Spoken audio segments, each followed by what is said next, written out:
네, 안녕하세요. 미디어 톡톡 시간입니다. 오늘 특별한 손님 두 분을 모셨는데요.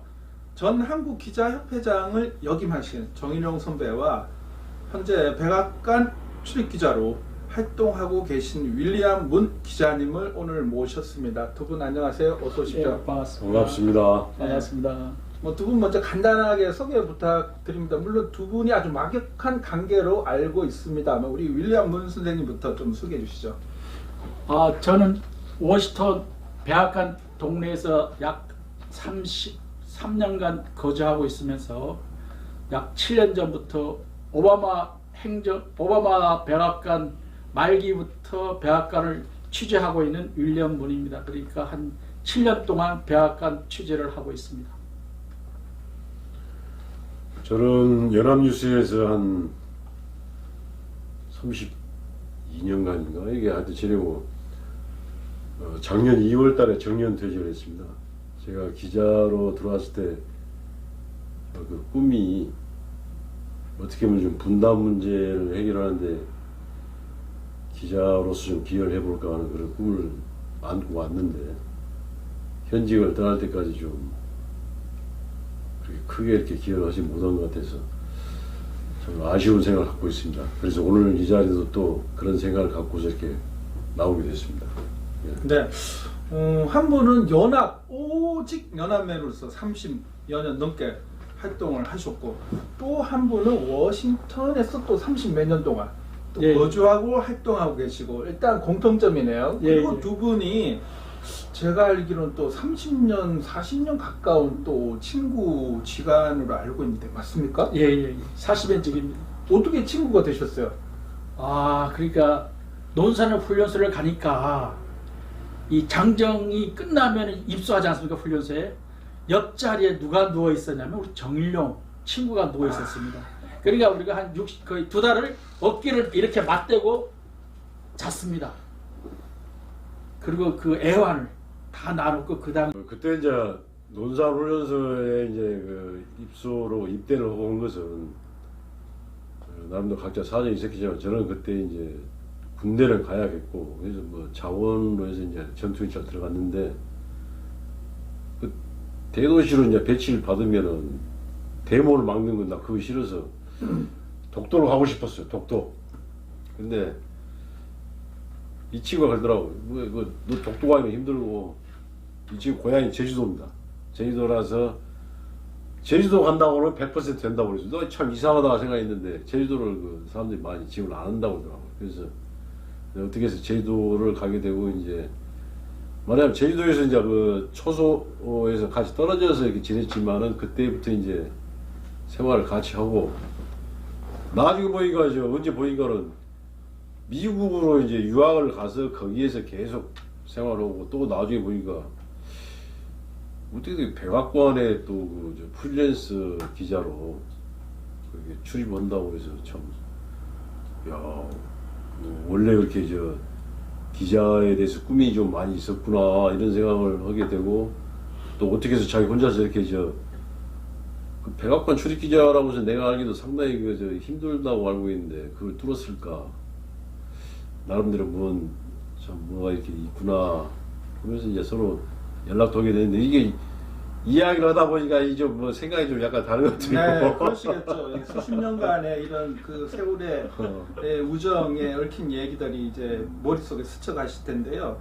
네, 우리 윌리엄 문 선생께서는 최근에 우리 2021 한국 인터넷 기자상 특별상을 수상을 하셨습니다. 그 상을 받으셨는데 조금 소개해 주시고 뭐 수상 소감이랄까 다시 한번 말씀해 주시죠.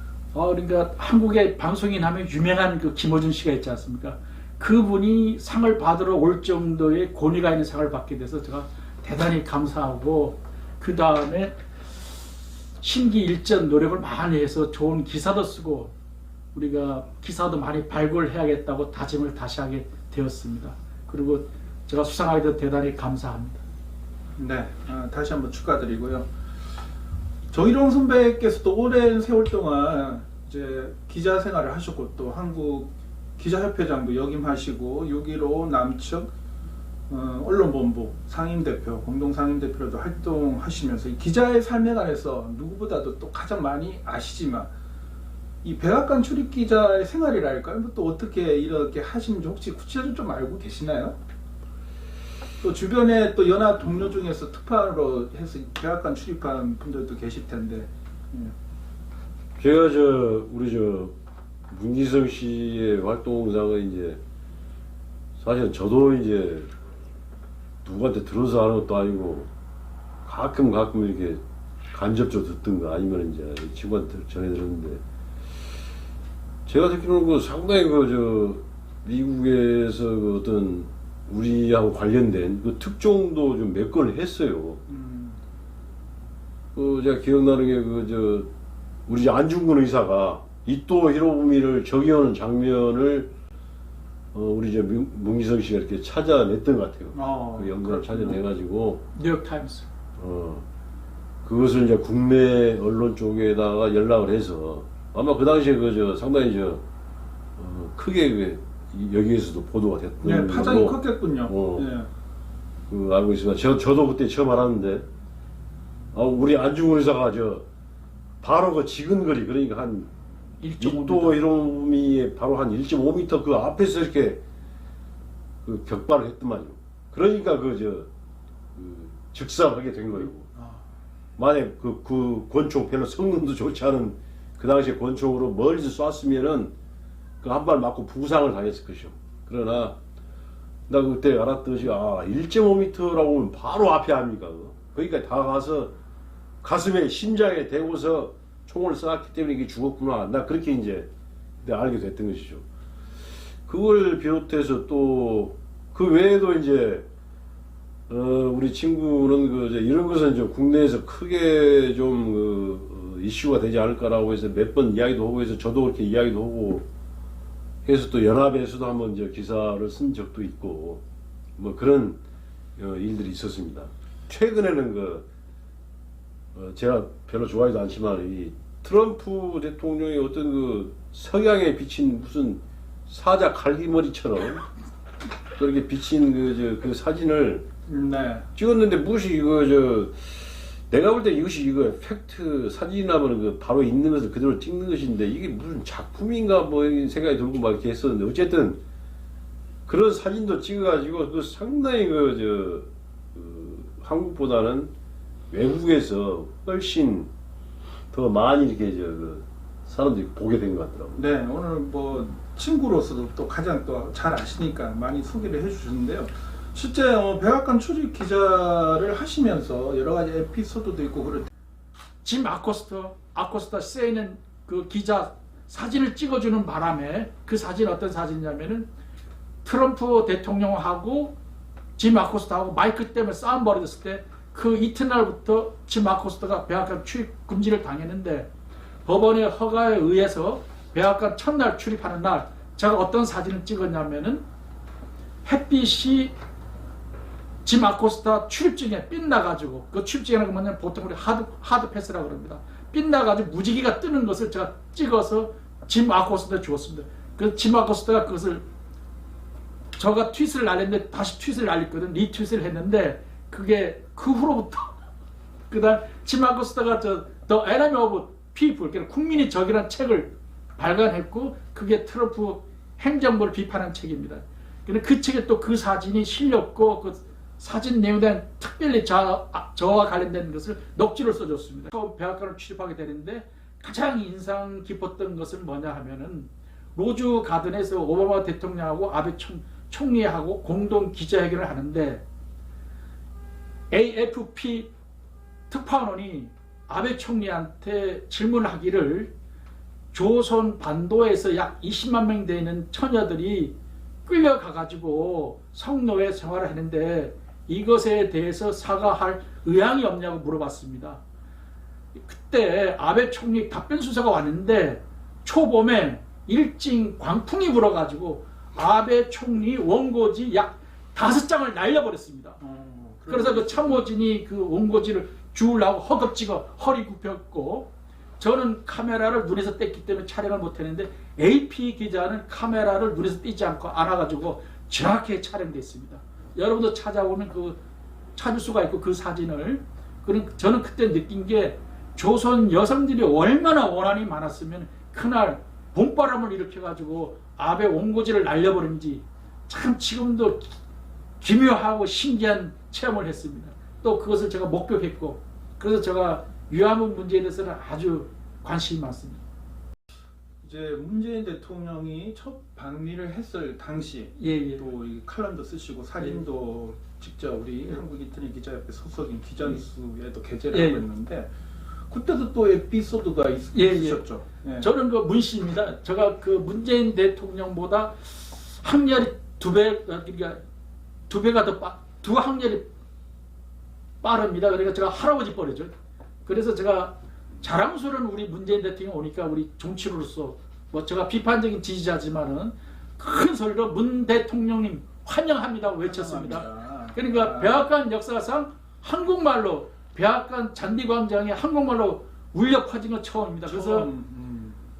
그래서 그 기념 사진을 찍고 돌아서서 들어가던 문재인 대통령이 다시 돌아서서 가지고 감사합니다 외쳤습니다. 아, 반응이 있었군요. 예, 그 다음 그러니까 트럼프 대통령도 뒤돌아섰고 포스트 레이디 멜라니 트럼프도 뒤돌아섰고 김정수도 뒤돌아서고 그래서 눈이 마주쳤어. 예, 그래서 또 사진을 또 찍고요.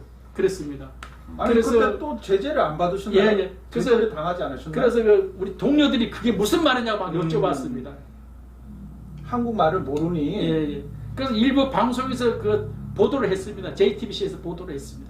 정확하게 그거는. 네, 우리 또 한국인 출입 기자로서 예. 문 대통령의 또 백악관 방문, 예. 저기 국빈외교 정상회의에서 방문한 현장에서 또 한국말로 문 대통령 환영합니다. 예.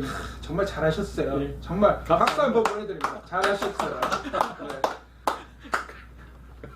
네, 또 하나 또 유명한 또 일화가 있죠. 트럼프 대통령 사진 예. 단독 촬영하셨다고 하는데 예. 요거까지만 한번 예. 들려주시죠. 아, 제가 그때는 제가 구상을 미리 했습니다. 그날이 뭐냐면 그 주가 어떤 주냐면은 상원에서 트럼프 대통령 탄핵안이 부결된 날입니다. 그때는 또 석양이니까 바람이 무척 불었습니다. 그래서 제가 위치를 또 그렇게 잡았습니다. 거기는 제가 서본 적이 없거든요. 그래서 렌즈를 5mm를 최대한 하고 얼굴만 이렇게 찍으려고 그랬죠. 그런데 바람이 워낙 심해 보니까 올백으로 넘어간 거죠. 머리가 전부 다 뒤로 제껴졌죠. 그래서 석양에서 걸어가는데 그런 모습을 본 적이 없죠. 그래서 찍어서 바로 트윗을 날렸는데 저랑 아주 친밀한 관계에는 CNN 짐 아코스타가 바로 리트윗을 해줬습니다. 그러니까 짐 아코스타가 팔로워가 230만 명입니다. 그리고 많은 트위터들이 그것을 퍼나르기 시작한 거죠. 그래서 그게서 세계가 전부 트럼프 그 조소가 되는 그걸 영어로 밈이라고 그러거든요. 밈. 그러니까 조소 풍자가 된 겁니다. 유명한 화가들도 저 사진에 그 저작권을 표시 안 하고 엄청나게 사용했습니다. 네, 그 에피소드 일화를 우리 연합뉴스에서 보도를 한 걸로 알고 있는데 혹시 뭐 정일홍 선배님 그 기사 보셨죠? 네. 예. 또 그 기사 보셨으니 어떠셨어요? 내 친구 이 문기성이가 이거 사진을 찍었는데 하면서 이제 감탄을 하셨을 것 같은데요. 뭐 트럼프에 대해서는 난 뭐 별로 좀 이상한 놈인가 이렇게 뭐 생각하고 오는데 또 뭐 또 전직 대통령이 뭐 그렇네요. 어쨌든 뭐 네, 어쨌든 네. 그 우리 저 친구가 참 그런 것을 포착을 해서 이렇게 뭐 많은 사람들한테 이렇게 반향을 불러일으켰다. 그것은 참 기자로서는 그 상당히 그 큰일한 것이죠. 그러니까 그 사진이 그러니까 인터넷에 유행된 사진은 저가 처음이고 그러니까 그 백악관 출입 기자가 찍은 사진을 트럼프 대통령이 리트윗한 건 제가 최초입니다. 그래서 트럼프 대통령이 저 흑백 사진을 리트윗했습니다. 아주 센세이션을 불러일으킨 사진이군요. 윌리엄 문 기자의 특종 단독 보도 사진이고요. 윌리엄 문 기자 트럼프 사진 검색해 보면 이렇게 찾아보실 수 있습니다. 네, 7년 동안 백악관 출입을 하셨는데 오바마 행정부 말기, 트럼프 행정부, 그리고 바이든 행정부 초반 새 대통령의 차이점을 뭐 간단하게 한 문장씩 정리해 볼 수 있을까요? 그러니까 오바마 대통령은 동맹국하고 함께 가려고 하고 그 다음에 소수 인종들한테 배려심이 많습니다. 그래서 의료보험을 개혁해가지고 오바마 케어가 탄생된 것이고요. 트럼프는 뭐냐면 미국의 곳간이 비었다. 그러니까 옛날부터 광에서 인심이 난다고 우리 광을 먼저 채워야겠다. 그게 미국 우선주의입니다. 그 다음에 바이든 대통령은 뭐냐면은 오바마하고 트럼프를 반반 이 섞은 것 같은 정책을 펼치고 있습니다. 끝으로 우리 평화통일을 위해서 언론이 역할 가져 어떻게 해야 될지 한 말씀씩 부탁드립니다. 그러니까 우리 언론에는 뭐냐면은 그 옛날에도 전쟁 중에도 항상 정상회담을 했어요. 장군끼리 회담을 했어요. 필답으로. 그와 같이 우리 언론인은 평화의 가교를 그러니까 교류의 가교의 역할을 해야 됩니다. 왜냐하면 전쟁을 주장할 것이 아니라 언론인은 펜대로서 우리가 왜 교류를 해야 되는지 거기에 대한 인민들을 깨치게 해야 되는 것입니다. 우리는 손자병법에도 나옵니다. 전쟁하지 않고 그 문제를 해결하는 게 최고의 병법이라고 나와 있습니다. 그러니까 우리는 전쟁은 차선책이고 모든 것은 우리가 대화로서 남북 문제를 해결해야 되는 것입니다. 그게 첫 걸음이 교류입니다. 우리는 교류 없이는 평화가 없다고 봅니다. 네, 우리 정일홍 선배께서도 오랜 기간 동안 남북 언론 교류의 주역으로서 큰 역할을 해 오셨습니다. 9년 동안. 그리고 문재인 정부 들어서서 언론인 교류가 여전히 재개되지 않고 있는 그런 안타까운 상황인데 지금 대선 가정이죠. 또 차기 정부가 곧 내년 5월 이후에 새로운 정부가 들었을 텐데요. 언론인의 역할과 과제 그리고 정부 당국에 바라는 말씀이 있으면 한 말씀 해주시죠. 저는 아까 평화 통일을 가로막는 가장 큰 장애물이 무엇인가 했을 때 반복 감정이라고 이렇게 이제 말씀드렸는데 우리는 그 어떤 감정이 있을 때 그것을 스스로 이렇게 고쳐나가기도 힘든 판에 만약에 어떤 그 법이라든가 제도로 해서 그런 반복 감정을 더욱더 심화시키고 그 오히려 증오감으로 발전시키게 하는 그런 어떤 법이라든가 제도적인 것이 있으면 그것은 반드시 없애야 할 거 아닙니까? 그래야지 평화통일이 되는 거 아니에요? 근데 우리는 그 국가보안법이라는 것이 있습니다. 그것은 이게 무슨 문제가 있냐면은 그렇지 않아도 반복 감정이 있는 판에 아니 법으로서 그 강제를 하는 겁니다. 그러니까 이게 정말 참 대체 이런 것이 있어도 되는 것인가 이런 아주 근본적인 의문이 생기고 이것은 꼭 언론만의 어떤 책임도 아니지만은 제가 참 안타깝게 생각하는 것은 국가보안법은 꼭 남북 관계에만 또 적용되는 것이 아닙니다. 양심의 자유라든가 표현의 자유라든가 사상의 자유라고 하는 것은 우리 자유 민주주의 사회에서는 대단히 기본적인 그런 권리고 그런 것이 없는 데서 어떤 언론의 자유가 있다라고 해서 어불성설입니다. 그것은 말이 안 됩니다. 그건. 근데 제가 안타깝게 생각해서 뭐냐면은 언론은 그 국가보안법이 언론의 자유에 대해서 얼마나 그 악법인가 이런 거에 대해서 충분히 알 수가 있을 터인데도 불구하고 언론계에서 국가보안법 폐지라는 말이 별로 안 나와요. 그리고 일반 시민단체 국가보안법에 의해서 피해를 받은 분들 이런 분들만 그냥 목이 쉬도록 이렇게 이야기를 하지 목이 쉬도록 이야기를 할 뿐이지 정작 자기들 언론의 자유를 침해하는 거기에 대해서 국가보안법에 대해서 언론계에서 국가보안법을 철폐를 해야 한다라고 하는 말이 안 나오는 것이 저는 정말로 안타깝습니다. 그러니까 이 남북 관계에서 상호 불신을 해소하고 신뢰를 갖고 본격적인 언론 교류 역할을 하기 위해서 우리 대한민국 정부가 지금 갖고 있는 국가보안법 이 냉전의 잔재부터 언론이 나서서 먼저 철폐, 폐지, 전향적으로 이제 개선해야 된다. 그 말씀이신 거죠. 그리고 그런 기반을 통해서 북측과의 본격적인 언론 교류를 추진하자. 이런 말씀으로 이해를 하면 될까요?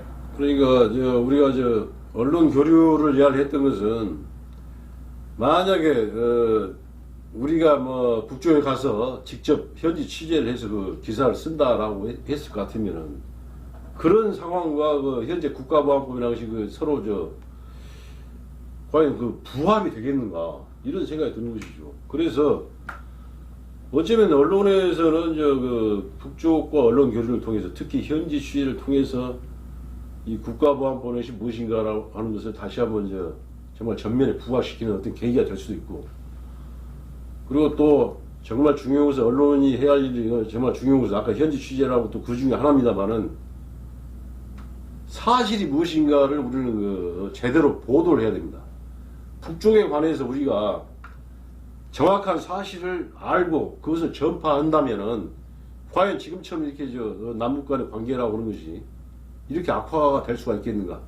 아까도 이야기했습니다. 그 어떤 미국의 역할이라든가 미국이 지금 한반도에서 갖고 있는 어떤 힘, 또 자기들이 하고자 하는 그 의도에 따라서 이 남북 관계가 어떻게 그 요동을 치는가 하는 것을 우리도 좀 알고는 있습니다만은 그 전에 만약에 우리가 북한에 대해서 북쪽에 대해서 정확하게 알고 그것을 언론이 제대로 전달한다면은 과연 우리가 누구 제3자의 장단에 따라서 그렇게 춤을 추게 되는 그런 비극적인 일이 있겠는가?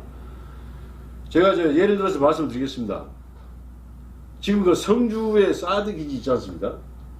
그것을 우리 성주에 있는 분들 또는 거기에 동조하는 분들, 그분들만 정말 외롭게 이렇게 싸우고 있는데 제가 참 안타까운 것은 뭐냐면은 왜 거기에서 이런 말이 안 나오는가 하는 제가 의문도 있습니다. 뭐냐면은 성주 사드기지라고 해서 우리 정부에서 마음대로 할 수가 있는 게 아닙니다. 그거 하지 마라, 뭐 해라 하는 것이 아니에요. 한미 상호 방위 조약에 따라서 미국이 우리 한국 땅 내에서 어디를 우리가 군사 기지로 만들어야겠다라고 하면 우리는 그 거부를 못 합니다. 그것을 허여를 하게 되어 있어요. 허여, 그 한자로 허여라고 그러는데, 그렇다면은 그 성주에 있는 분들, 거기에 사드 기지 배치에 대해서 반대하는 분들은 그 말씀을 하셔야 돼요. 이 한미 상호 방위 조약에 문제가 있다. 이걸 고쳐야 한다. 라고 이야기를 해야 되는 겁니다. 근데 그런 이야기는 잘 안 한단 말이에요. 그리고 오로지 정부한테만 대고서 왜 너희들 이러냐라고 하고, 정부에서는 사실 자기들도 쪽팔려서 그런지 어쩐지 모르지만 그건 말 안 해요. 이건 우리가 우리 마음대로 할 수가 없습니다. 현재 한미 동맹, 한미 상호 방위 조약에 따르면 우리가 마음대로 할 수가 없습니다. 이 말을 솔직히 국민들한테 이야기를 하고 이해를 구해야 됩니다. 우리가 이것을 받아들여야 될 것인지 아니면은 이 조약을 갖다 고쳐야 될 것입니까? 물어봐야죠. 그렇게 해서 우리가 그 진실을 알고 사실을 알게 됐을 때 우리가 남북 간의 관계, 한미 간의 관계, 또 북미 간의 관계, 이런 것도 지금보다는 좀 개선이 되지 않을까 이렇게 생각하는 것이죠. 네. 그 진실을 알리는 거, 그 사실을 알리는 거, 그것이 언론의 역할이다 이 말이죠. 예, 남북 관계, 북미 관계에서 이렇게 모순에 돼 있는 모순에 찬 지점들을 언론인들이 조금 더 적극적으로 더 개혁적인 역할을 해야 된다, 그런 말씀이네요. 예, 끝으로 두 분 혹시 덧붙이고 싶으신 말씀 있으시면 한 말씀씩 부탁드립니다.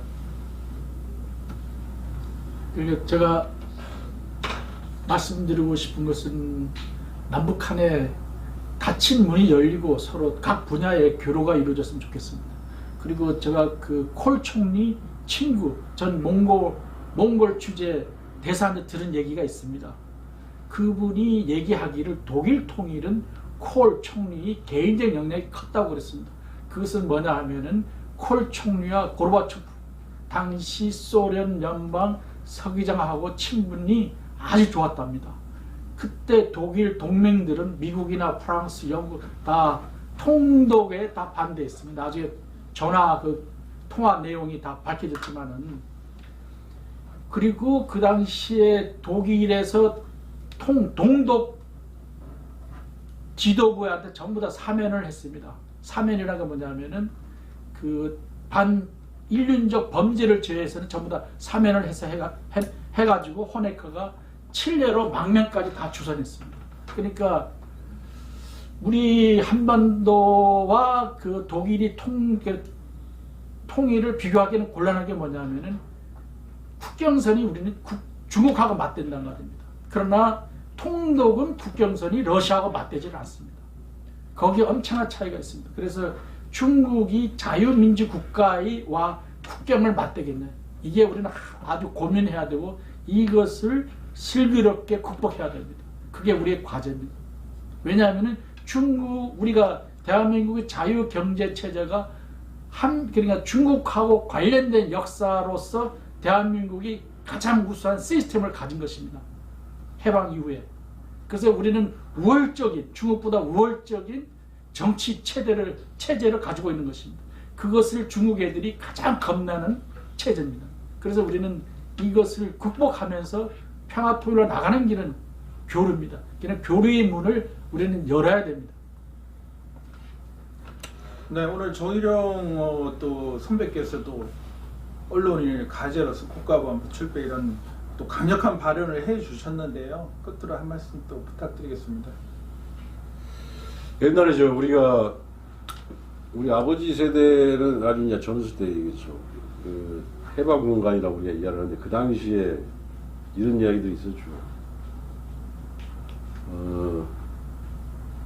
소련 놈한테 속지 말고 미국 놈 믿지 말고 떼놈들은 다시 돌아온다. 일본 놈들 다시 일어선다. 이렇게 그 주변 사강에 대해서 우리 아버지 할아버지 세대들은 벌써 그런 생각이 있었던 겁니다. 지금 보면은 그 말씀이 다 맞는 것 같아요. 그런데 저는 이렇게 생각합니다. 주변에 사강이고 뭐가 있든 간에 저는 그런 나라들이 각자 국익을 추구하는 데 대해서는 뭐라고 할 말이 없어요.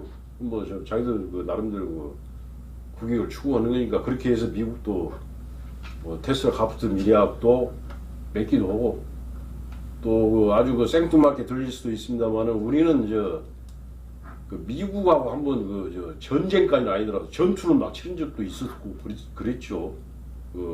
대한제국 그 시대에 또 이제 조선 말기 그때.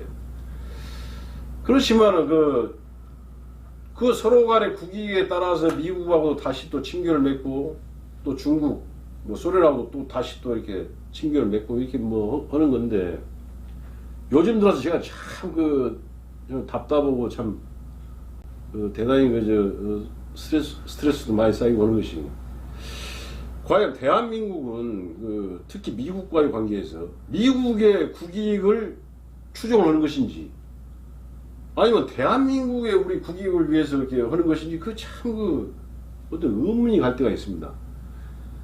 어떤 예를 들어서 남북 간의 관계에서 대단히 그것이 많이 나타나는데 우리는 남북 간에 서로 교류를 해야 한다라고 생각하고 서로 정상회담도 하고 예를 들어서 서로 철도도 연결하자라고 해서 또 하고 이렇게 하는데 어느 날 보면은 미국에서 그것을 하지 말라라고 해서 그걸 안 한단 말이죠. 못 해요. 그러면은 저는 이렇게 생각합니다. 미국을 요구하자는 이야기가 아니고 저는 미국의 국익에 따라서 미국에서 그렇게 할 수 있다고 생각해요. 그러나 왜 대한민국에서는 그것을 갖다가 우리 이익에 따라서 이렇게 우리는 그래도 해야겠다라고 못하냐 이런 것이요. 그랬더니 그걸 몰라서 묻느냐는 식이에요. 우리가 미국하고 척지면 우리는 죽는다라고 생각하는 것인지 그건 제 추측입니다만은 아니면 아직도 우리는 어쨌든 똑같은 말이지만 미국을 등에 업고 해야지 우리가 살 수가 있다라고 생각해서 그런 것인지 모르는데 어쨌든 우리가 객관적인 지표를 보면은 대한민국이라는 나라가 세계에서 한 10위권의 경제력으로 또는 어떤 무역 규모로 이런 전제가 있긴 합니다만 그런 정도로 나라가 이렇게 컸다라고 생각하고 어떤 데서는 이제 대한민국도 선진국이라고 이렇게 하는 판인데 어떻게 해서 어떤 나라의 부속이 된 것처럼 그렇게 행동을 하느냐 이런 이야기고 교류 중에서도 하여튼 제가 생각할 때는 언론 교류가 제일 중요하다고 생각합니다. 왜냐하면은 서로 간에 접촉을 하고 교류를 하는 것이 정말 평화롭게 우리가 공존하고 그 공존을 통해서 통일을 하고 하는 지름길이라고 해서 누구든지 알고 있습니다. 근데 현실은 누구든지 이렇게 마음대로 만나고 이렇게 왔다 갔다 할 수가 없는 것이 현실이고 그런 상황에서는 동서독 사례에서도 보지만은 서로 우선은 좀 언론 교류를 좀 통해서 서로 간에 정확히 알 수 있도록 그렇게 하는 것이 중요하지 않은가 다시 한번 좀 말씀드립니다. 네, 두 분 말씀 듣고 보니까 이 남북 언론 교류 또는 남북 교류 평화 통일을 위해서 이 언론인의 역할과 과제 좀 새롭게 또 생각됩니다. 말씀 고맙고요. 이제 문기성 선배님 곧 출국하시잖아요. 예, 예, 일본으로 예. 출국하시는데 또 다시 한국 방문하실 계획이 있으신가요? 예. 올해 하반기에 다시 올 예정입니다. 네, 그때 오시면 또 예, 꼭 예. 다시 뵙도록 하겠습니다. 네, 감사합니다. 네, 오늘 미디어 톡톡 두 분의 특별한 손님을 모셔서 우리 워싱턴 백악관 출입 기자의 생활 그리고 오바마, 트럼프, 바이든 행정부를 거치면서의 에피소드 그리고 한반도 평화 통일을 위한 언론인의 가치와 역할 등에 관해서 좋은 말씀 들었습니다. 사회자분이 고생하셨습니다. 다시 한번 또 이 귀중한 시간 내셔서 와주셔서 너무 감사드리고요. 예, 두 분 건강하시고 올해 또 건성을 기원드립니다. 고맙습니다. 네, 감사합니다. 감사합니다.